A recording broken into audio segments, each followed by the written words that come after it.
Olá, meu nome é Paulo e hoje eu vou ensinar um pouco de vocês o que eu sei sobre animação em pixel art. Primeiramente, a gente tem aqui uma ilustração que eu fiz desses três pinguins que eu estou fazendo para um jogo e eu vou escolher esse pinguim aqui maior para fazer algumas representações.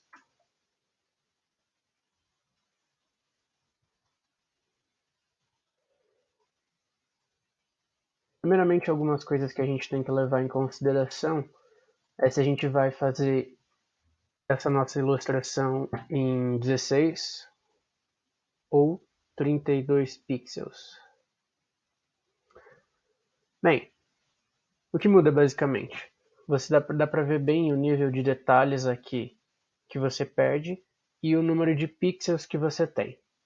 Eu recomendo para quem estiver começando ir para 32 bits, porque quando você faz em 16, o número de detalhes ele cai bastante e ao mesmo tempo você tem que representar muito mais coisas com menos pixels, então pode ser mais complicado para quem estiver iniciando.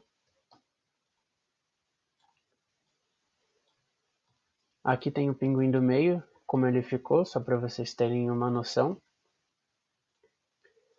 E aqui vamos começar com a paleta de cores que eu usei.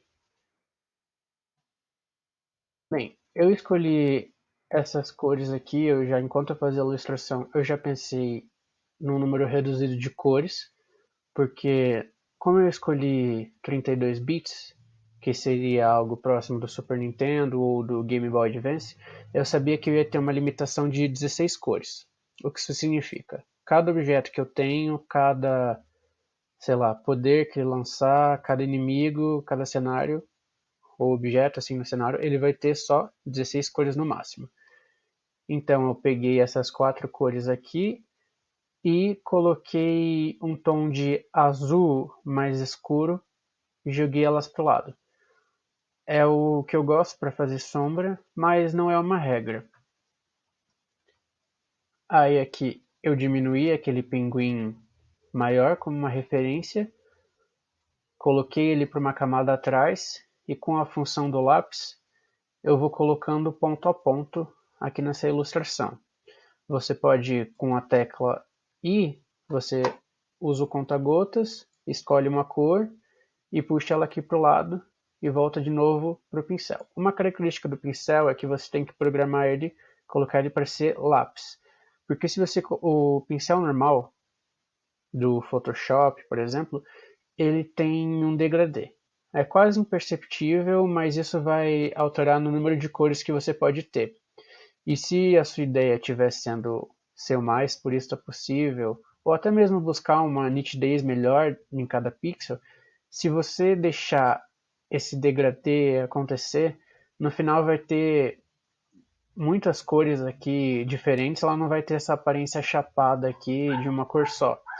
Então é importante trocar o seu pincel para lápis.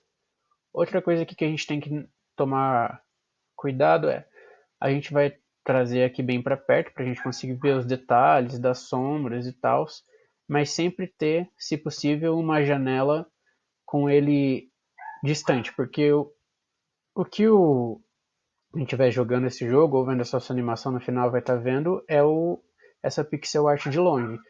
Então, para a gente não ter nenhuma distorção ou proporção errada, a gente faz aqui de perto, mas sempre vai puxando para longe para ter uma noção. Eu peguei esse pinguim aqui e coloquei aqui nessa prancheta de 100%. 100% pixels, no caso. E uma coisa que dá para fazer aqui no Photoshop, para ajudar a gente na animação, a gente vai em janela e linha do tempo. Nessa linha do tempo a gente consegue fazer cada quadro da nossa animação.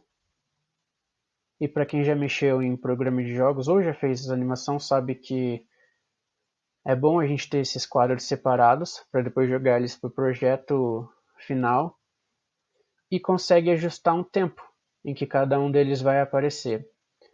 Ou seja, assim eu consigo fazer a minha animação ocorrer e eu tenho uma noção de como ela vai ficar antes dela de fato estar no meu jogo em si.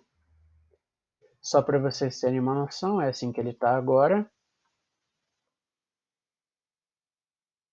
E era assim que ele era antes.